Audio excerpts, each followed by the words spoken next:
bilang mungkin pikiranmu saja. Kamu bilang ku tak peduli, tak seperti pertama kali. Halo Dita, kamu lagi belajar apa di sini? Halo Hikmah, aku lagi belajar ilmu mantik nih. Ilmu mantik? Apa itu ilmu mantik? Ilmu mantik itu biasa disebut dengan logika. Nah, di ilmu mantik ini mempelajari cara berpikir yang benar dan logis. Tapi ilmu mantik punya nama-nama lain nggak sih, Dit? Kebetulan ada banyak nih, Hik. Yang pertama itu ada mi'yar ilmu atau biasa disebut dengan standar ilmu. Yang kedua ada ilmu mizan atau biasa disebut dengan ilmu pengukur. Yang ketiga ada miftah al-ulum al-aqliyah atau biasa disebut dengan kunci ilmu-ilmu yang bisa dinalar dengan akal.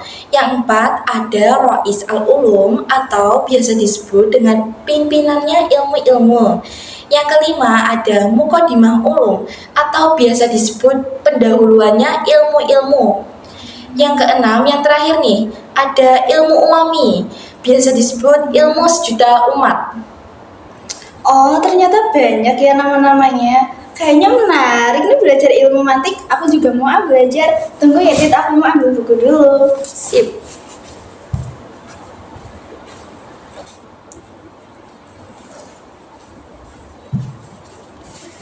Nih, Dit, aku udah dapat buku ilmu mantiknya. Bagus banget ya covernya. Coba dong buka isinya. Ayo belajar bareng. Ayo. Hikmah, kamu tahu tentang takrif nggak sih? Aku kok kurang paham tentang takrif-takrif itu. Oh, ta'rif. Ini kebetulan aku baru baca. Jadi ta'rif itu penjelasan tentang sesuatu untuk mengetahui sesuatu yang lain. Oh, begitu. Terus macam-macam ta'rif ada 3. Yang pertama itu ta'rif hadi atau definisi.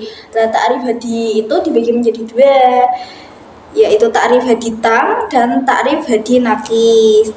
Terus yang kedua ada ta'rif rasmi atau deskripsi. Ta'rif rasmi juga dibagi menjadi 2, yaitu ta'rif rasmi tam dan ta'rif rasmi nakis. Terus yang ketiga ada ta'rif dengan sinonim yang lebih populer seperti pepaya itu sama sinonimnya sama kates gitu. Oh, gitu.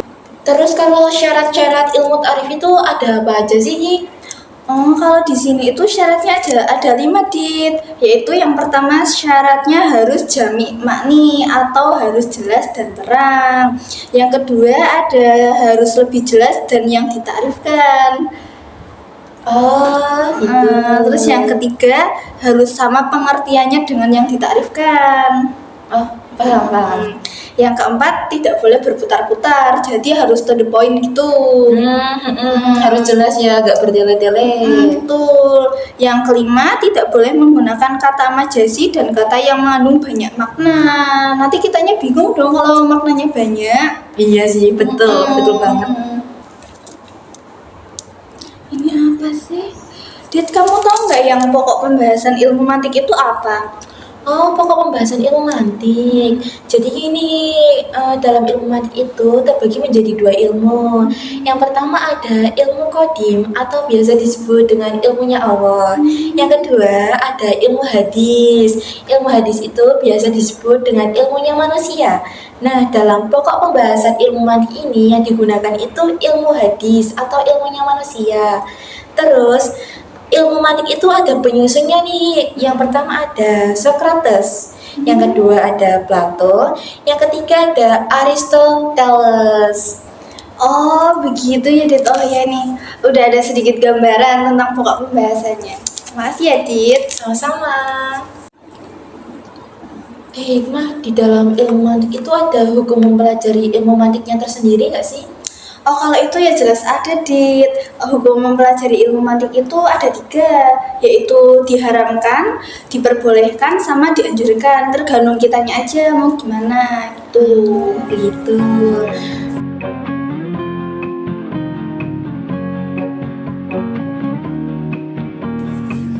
Halo guys, bagaimana? Tadi sudah menonton video podcast kita?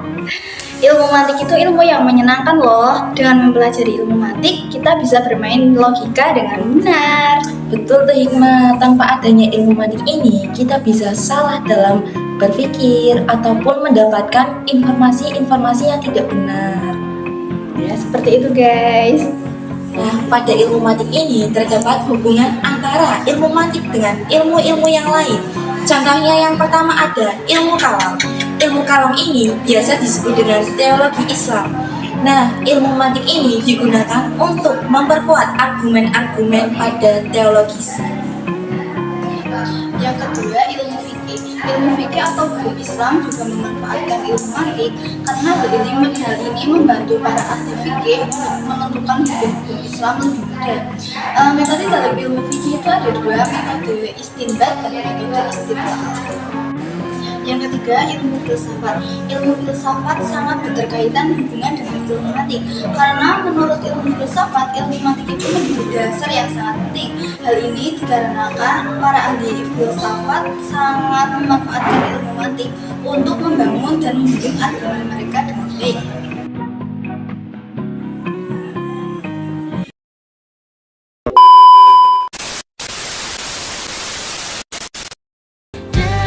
Jadi kita pun dapat buku mantiknya. Ayo kita belajar bareng. Antara yang pernah singgah di relung. Tuh, 2, 3.